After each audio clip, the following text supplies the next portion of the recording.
اس سے پوچھا جاتا ہے کہ آپ نے کتنے پیلسٹینیز کو مارا، تو وہ مسکرا کر کہتا ہے کہ میرے پاس آٹومیٹک بندوق تھی، میں نے گنا نہیں، چلاتا چلا گیا۔ جوز یہ کہتے ہیں کہ بھئی ہمارا جو ملک بنے گا، جو نیشنل ہوم بنے گا، وہ یہی بنے گا، اسی پیلسٹائن کے اندر۔ پیلسٹائن کے مسلمان جو تھے وہ کہتے ہیں کہ ایسے کیسے، یہ ہمارا دیش ہے، اس میں تم آ کر کیسے قبضہ کر سکتے ہو۔ 1948 میں ڈیوڈ بن گورین اعلان کر دیتے ہیں کہ آج سے اسرائیل ایک الگ دیش ہے۔ ہندوستان صرف ایک اکیلا ایسا ملک تھا جس نے دھرم کے نام پر اس بٹوارے کو ریجیکٹ کر دیا، پر ریفیوجی جیوز یہی نہیں رکے۔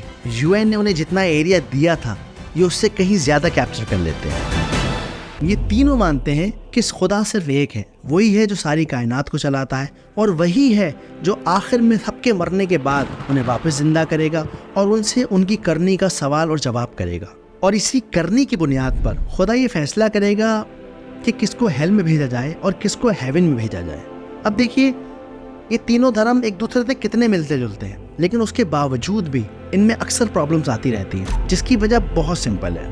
یہودی مذہب جو کہ اس ابراہیمک ریلیجن میں سب سے پہلا مذہب ہے، یہ لوگ کہتے ہیں کہ عیسیٰ مسیح پروفٹ ہے ہی نہیں، اس لیے عیسائیت کرسچینٹی ایک جھوٹا دھرم ہے۔ دوسرے نمبر پر مسلم مذہب کے بارے میں جوز کہتے ہیں کہ پروفٹ محمد صلی اللہ علیہ وآلہ وسلم جو اسلام کی ٹیچنگ دے رہے ہیں، ان کا میسج تو ٹھیک ہے، پر یہ بندہ ٹھیک نہیں ہے، کیونکہ پروفٹ تو آئے گا اور انہی ٹیچنگز کے ساتھ آئے گا، لیکن وہ ہماری لینیج میں سے ہوگا، ہماری آل میں سے ہوگا۔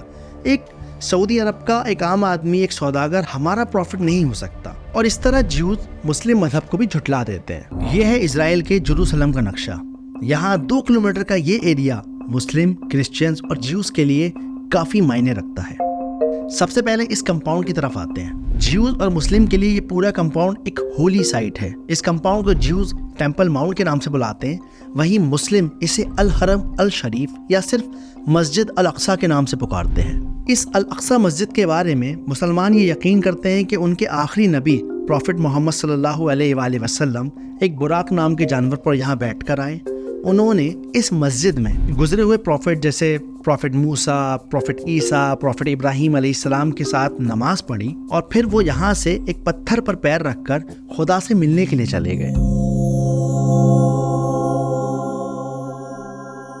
اسرائیل اور پیلسٹائن پر بنی اس ڈاکیومنٹری کو پورا دیکھنے کے لیے آپ بایو میں دیے گئے لنک پر کلک کر سکتے ہیں۔